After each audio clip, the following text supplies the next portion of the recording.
disclosure, I'm about to go under a rate lock, and let me tell you, I wish I had a month ago. Well, now we're going from chimichurri to Jimmy Cherry for my book club. Let's go. That was the best transition, though. Okay. No notes. No notes. So, Cook. Cook with that I feel like my chimichurri. business reading actually slowed down this month, so I'm going to pick an oldie but a goodie. The Subtle Art of Not Giving a Fuck, which feels applicable Yeah. to life in general. This was a good book. I read this probably around COVID, I think, so it might have been 4 or 5 years ago.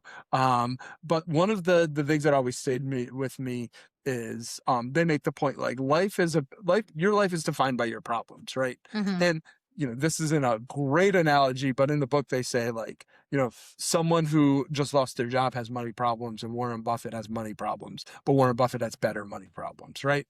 Yeah. But at the same time, I think like, in some cases you are able to choose your problems, right? And that's kind of what defines what you worry about and what you focus on. And obviously some problems you have more control over than others. Some problems are put on you. But I think it was, that was one of their core points of, your relationship with problems in your life and being able to kind of choose them in some ability, right? Especially when you live in a world, if you want to find something to be upset about, you go on social media, you turn on the TV and it's there. So, I don't know, that's what I got. And then they also wrote a book, Everything is Fine, a book about hope, Yeah. which I read, but, I forget.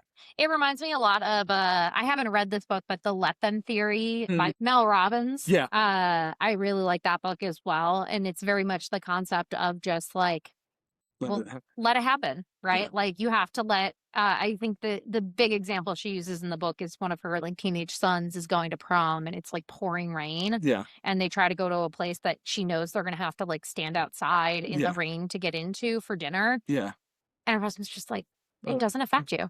Yeah. It doesn't affect you, right? Let them. Let them live their lives. Don't try and control the situation. As an eldest daughter, I think that was very helpful for me because I like to be in control of situations. If you've ever engaged with me, you probably will know that. As Jim laughs. The phrase "it's a good problem to have" came up a lot. You say that a lot. In business, at first I hated that phrase. But there's still damn problems. Why are they good problems? There are problems that are much better than others to have. So I do think it is really important. So I think I've really warmed up to that phrase over the last few years.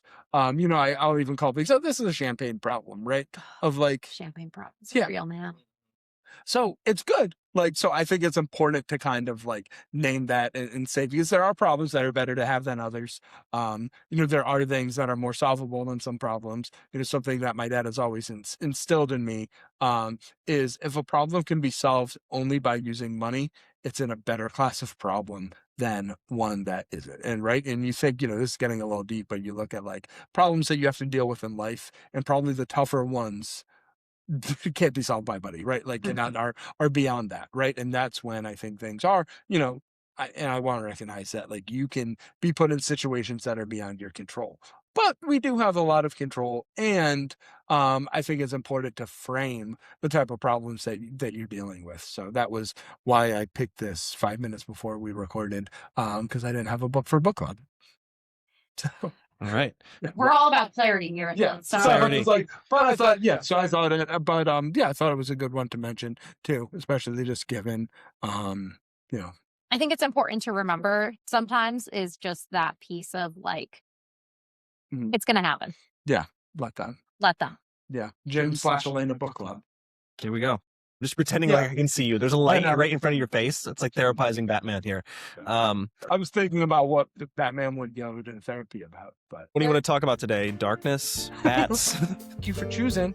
Full disclosure. Please like and subscribe. You.